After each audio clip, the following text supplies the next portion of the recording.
Walk Two Moons, Chapter 11, Flinching. Early the next morning, we left Wisconsin and drove on, eating up the road through the lower rim of Minnesota. The land here was hilly and green, forests tucked in close beside the road, and the air smelled of pine. At last, Gramps said, some scenery. I love a place that has scenery, don't you, Chickabiddy? I had not said anything about what happened the day before, about being scared down to my very bones when I thought they had left me. I don't know what came over me. Ever since my mother left us that April day, I suspected that everyone was going to leave, one by one. I was glad to be able to go on with Phoebe's story because when I was talking about Phoebe, I wasn't thinking about much else. Did Phoebe get any more messages? Gran asked. She did. The following Saturday, Phoebe and I were going to Mary Lou's again. As we left Phoebe's house, there on the front steps was another white envelope with a blue sheet of paper inside. The message was, everyone has his own agenda. Phoebe and I looked up and down the street. There was no sign of the message leaver. Mary Lou thought the messages, this one and the other one, were intriguing. How exciting, she said. I wish someone would leave me messages. Phoebe thought the messages were spooky. It was not the words that bothered her, nothing too frightening there. It was the idea that someone was sneaking around and leaving them on her porch. She worried that someone was watching their house, waiting for the right moment to leave the message. Phoebe was a champion worrier. We tried to figure out what the message meant. Okay, Phoebe said, an agenda is a list of things to be discussed at a meeting. So maybe it's for your dad, I suggested. Does he go to meetings? Well, I guess, Phoebe said. He's ever so busy all day long. Maybe it's from his boss, Mary Lou said. Maybe your father hasn't been conducting his meetings very well. My father is very organized, Phoebe said. What about the other message, Mary Lou said. Don't judge a man until you've walked 2 moons in his moccasins. I know what it means, I said. I've heard my father use it lots of times. I used to imagine that there were 2 moons sitting in a pair of Indian shoes. But my father said it means that you shouldn't judge someone until you've walked in their moccasins, or until you've been in their shoes, or in their place. And your father says this often? Phoebe said. I know what you're thinking, I said, but my father isn't creeping around leaving those messages. It isn't his handwriting. When Ben came into Mary Lou's room, she asked him what he thought it meant. He took a sheet of paper from her desk and quickly drew a cartoon. It was a little spooky because what he drew was identical to what I used to imagine, a pair of Indian moccasins with 2 moons in them. Maybe, Mary Lou said to Phoebe, your father is being too quick to judge people at work. He needs to walk in their moccasins first. My father does not judge too quickly, Phoebe said. You don't have to get defensive, Ben said. I'm not getting defensive. I'm just telling you that my father does not judge too quickly. Later, we went to the drugstore. I thought it was going to be only me and Phoebe and Mary Lou going, but by the time we left the house, we had accumulated Tommy and Dougie as well. At the last minute, Ben said he was coming too. I don't know how you can stand it, Phoebe said to Mary Lou. Stand what? Phoebe pointed to Tommy and Dougie, who were running around like wound-up toys, making airplane noises and train noises and zooming in between us, and then running up ahead and falling over each other and crying, and then leaping up again and socking each other and chasing after bumblebees. I'm used to it, Mary Lou said. My brothers are always doing beef-brained things. Ben walked right behind me all the way, which made me nervous. I kept turning around to see what he was doing back there, but he was just strolling along, smiling. Tommy bashed into me, and when I started to fall backward, Ben caught me. He put his arms around my waist and held on to me, even after it was obvious that I was not going to fall. I could smell that funny grapefruit smell again and feel his face pressed up against my hair. Let go, I said. But he didn't let go. I had an odd sensation, as if a little creature was crawling up my spine. It wasn't a horrible sensation, more light and tickly. I thought maybe he dropped something down my shirt. Let go, I said, and finally he did. It was at the drugstore that I got a little scared. Maybe I had been listening to Phoebe's tales of lunatics and axe murderers too much. Phoebe and I were looking at the magazines when I felt as if someone was watching us. I looked over to where Ben was standing, but he and Mary Lou were busy rummaging around in the chocolate bars. The feeling did not go away. I turned the other way around, and there on the far side of the store was the nervous young man who had come to Phoebe's house. He was at the cash register paying for something, but he was staring at us while he was handing his money to the clerk. I nudged Phoebe. "Oh, no," she said. "The lunatic."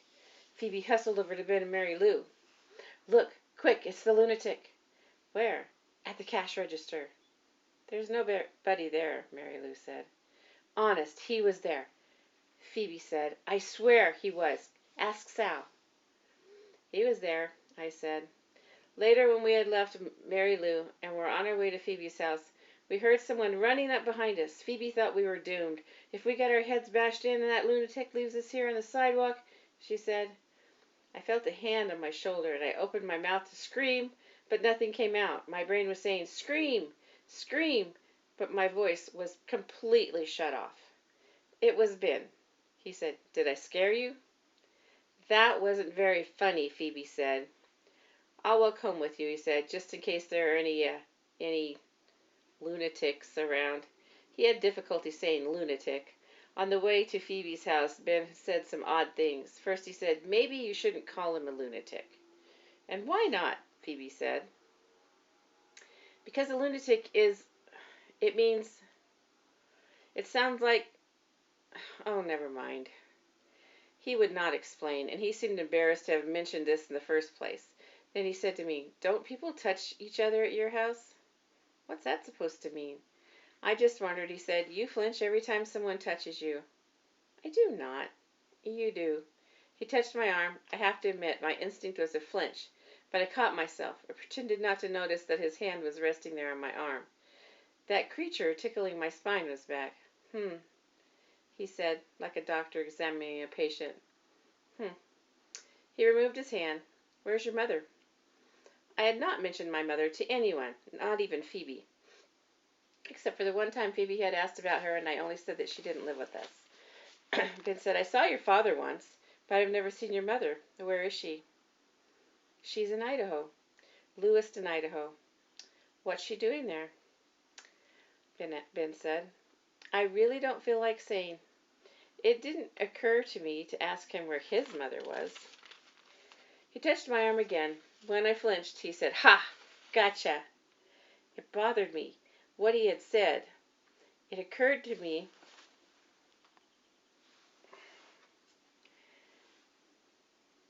that my father didn't hug me as much anymore, and that maybe I was starting to flinch whenever anyone touched me. I wasn't always like that. We used to be a hugging family. As I walked along with Ben and Phoebe, I remembered a time when I was 9 or 10. My mother crawled into bed with me and snuggled close and said, "Let's build a raft and float away down a river." I used to think about that raft a lot, and I actually believed that one day we might build a raft and float away down a river together. But when she went to Lewiston, Idaho, she went alone. Ben touched Phoebe's arm. She flinched. "Ha," he said, "gotcha. You're jumpy too, Phoebe." And that, too, bothered me. I had already noticed how tense Phoebe's whole family seemed, how tidy, how respectable, how thumpingly stiff. Was I becoming like that?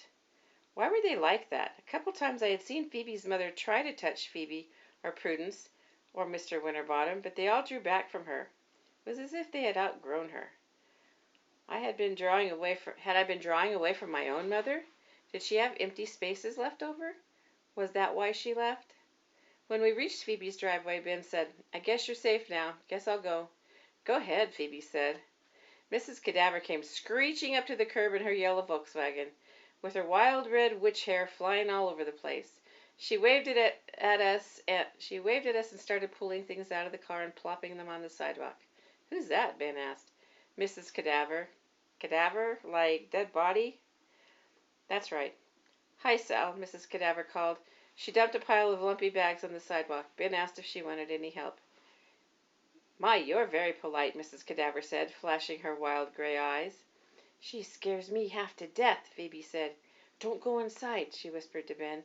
"Why not?" he said, too loudly, because Mrs. Cadaver looked up and said, "What?" "Oh, nothing," Phoebe said. Mrs. Cadaver said, "Sal, do you want to come in?" "I was just going to Phoebe's," I said, glad for an excuse. Phoebe's mother came to her front door. "Phoebe, what are you doing? Are you coming in?" We left Ben, and as we were going to Phoebe's house, we saw Ben lifting something off the sidewalk. It was a shiny new axe. Phoebe's mother said, "Is that Mary Lou's brother? Was he walking you home?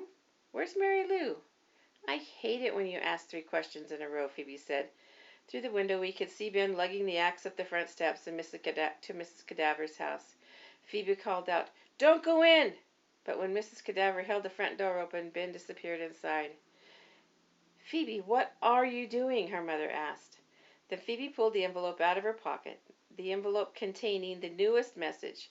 "I found this outside," Phoebe said. Mrs. Winterbottom opened the envelope carefully, as if it might contain a miniature bomb. "Oh, sweetie," she said, "who's it from? Who's it for? What does it mean?" Phoebe explained what an agenda was. "I know what an agenda is, Phoebe. I don't like this at all. I want to know who's sending these." I was waiting for Phoebe to tell her about seeing the nervous man at the drugstore, but Phoebe didn't mention it. A little later we saw Ben leave Mrs. Cadaver's house. He appeared to be all in one piece. That day when I got home, my father was in the garage tinkering with the car.